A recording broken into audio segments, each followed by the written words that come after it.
Hello, I'm Theolyn Cortens, and this is part 2 of a series I'm broadcasting for you concerning the Tree of Life. So in video 1, I talked about the mythology of the tree and how it's used as an emblem or symbol for the growth, the flourishing and the decay that happens in life itself. I also showed you the Kabbalistic Tree of Life, which is a diagrammatic version of this flowing energy that goes throughout creation. It's ever present for all of us in all that we see and all that we experience, including in ourselves.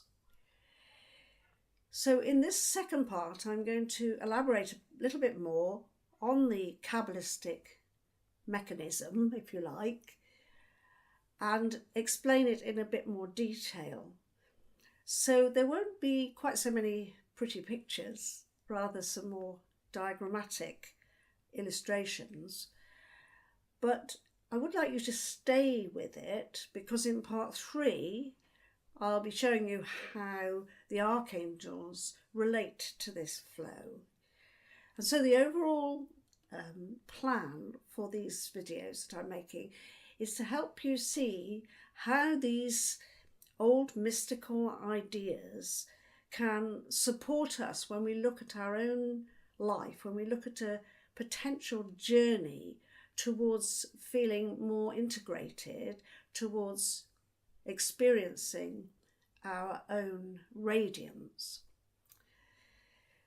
So here's the Tree of Life map again that I showed you before, and you can see all the names given to the Sephirot. The Sephirot are the containers of energy, and in between the Sephirot are the lines which are the pathways. It's a bit like a plumbing system, really. So although the picture is quite static because it's two-dimensional, it is essentially a flow diagram.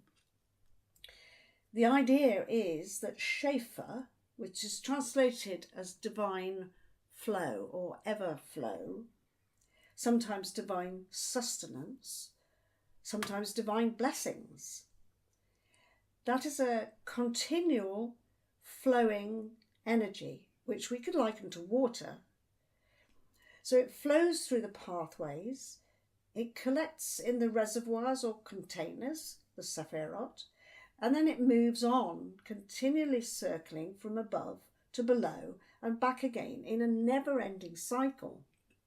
So even when it appears to reach the lower part of the tree at the bottom, that is simply saving up the energy, collecting the energy for the cycle to start again.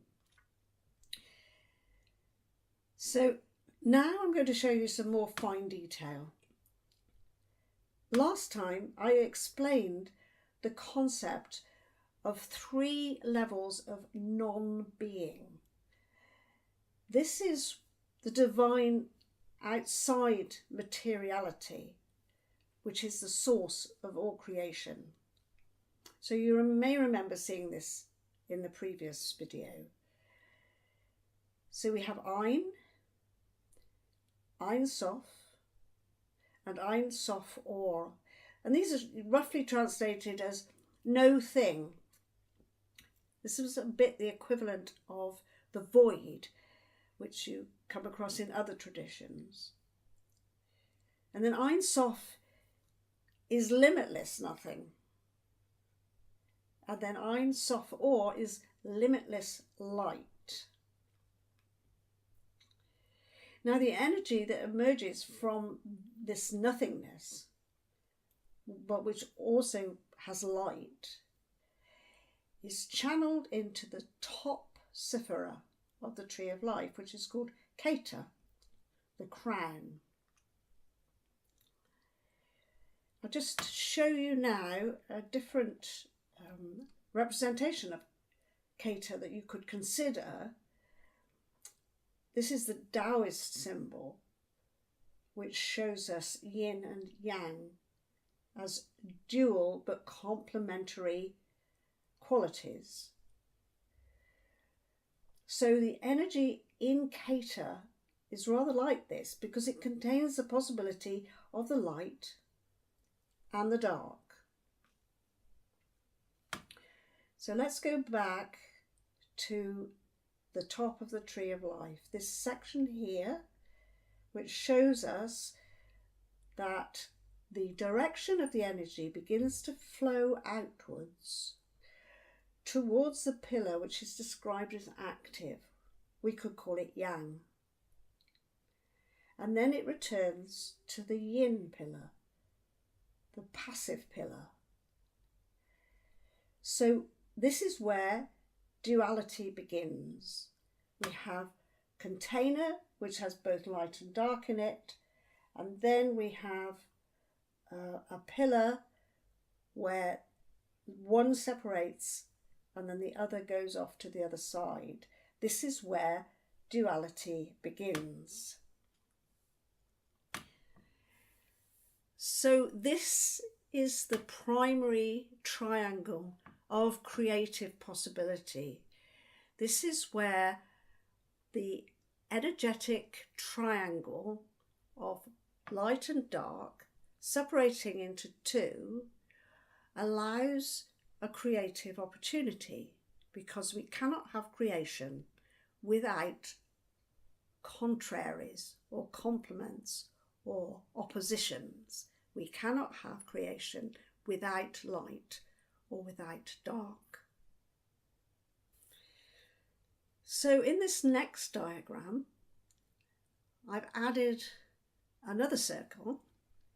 This is the mysterious space, always drawn with a dotted line, which is described as a non-sephira. And we can think of this as a veil, perhaps the cloud of unknowing, perhaps the rainbow bridge. And this will be the space, the gap between the divine worlds and the created world beneath. And then we add on the lower section of the tree, which offers the creative opportunities for material realms. And here you can see there are 7 sephirot, all of which assist the unfolding of the invisible energy as it becomes visible and tangible. And it is absolutely necessary for these qualities to complement each other as possibilities, even though they seem contrary to each other. They seem to appear to be in opposition, but that is what facilitates creative tension. So we have to have up and down. We have to have male and female. We have to have east and west. We have to have rich and poor. We have to have black and white. And we have to have light and dark. And none of these qualities can be described as essentially good or essentially evil, because it is the balancing of the oppositions and the contraries which allows creation to happen. And it's only when we imbalance by considering that the light is the good and the dark is the evil that we run into problems, we run into suffering, and we create a world which is uncomfortable to be in. As a whole concept, then, we are seeing a map that shows us how the invisible, infinite and unlimited energy initiates a process of flowing that sets up a series of limitations or boundaries in order to create opportunities for what we could call turbulence within the flow. Now, the turbulence is only a problem if it gets exaggerated. Energy flows through these pathways collects or gathers in the Sephirot, just as water is stored in a reservoir. As long as the energy does not become static and keeps moving, as long as there's no blockages, no crystallizing of the energy, then everything will be healthy. And we would be a lot happier if that happened in our personal lives. The word Sephirah is associated with the word cipher. It's sometimes considered to be a number, but also it's associated with the word sapphire. So it's about crystals, not necessarily blue crystals. So each of the Sephirah is a possibility, an opportunity for the divine qualities to express themselves in new ways. But as I said earlier, there are a limited number of these archetypes, and they just keep repeating themselves. And they are qualities that may seem to challenge each other, push and pull against each other. But that can be extremely healthy for the creative process. And in our own spiritual lives, the contrary quality of getting bigger and better and then coming back and closing down and limiting and going into retreat are equally important for us. We must acknowledge this flowing process, and then we're less likely to get anxious when one side of the tree of life in our lives gets less attention than the other. It's a really important methodology, or a really important mystical concept, that if you can get it, you will start to see that things in your life do flow from one thing to the other. This is why astrology is quite a useful tool as well, because it shows you that things flow through time, things are constantly changing, things are constantly flowing, and you never step into the same river twice, as the great Greek philosopher Heraclitus told us. So participating in the flow and sharing the enormous creative possibilities that go with understanding this and feeling it and living with it can make a huge difference to where you're at in your life. So I'm just going to show you now that list of qualities. So here we have them, the basic archetypes. There's mercy, which is about justice, generosity, benevolence, abundance. That's the outward flow. Then there's severity, it's called. Responsibility, duty, limitations, restrictions, the inward flow. So that's when the energy is pulling back. And then in the centre of the lower part of the tree of life is beauty. And that's a balance point where all the oppositions can be reconciled. We can say it's the place where the heart is expressed, a sense of completion. And then we have victory, which is about assertion and action, achievement. There, the energy is going outwards again. And then we come back to glory, which is about relaxation and retreat and relaxing. This is inward. And then we come back to the centre. We have what's called foundation, another balance point. And this is where we can say things can be announced. There's a sort of sense of delivery. We can associate that with the word, speaking your truth.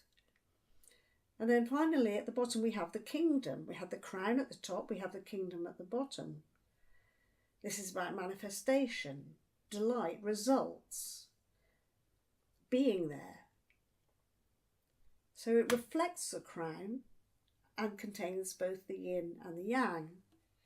If we think about human life, this is the place where we should have things in balance. But so rarely do we have them in balance. And this is what we all have to work on. So in the next video, I'm going to talk to you about the archangels and show you how they can help you when you're looking to balance all these qualities in your personal life. And then that balancing will help you get a sense of integration and wholeness, and you'll start shining.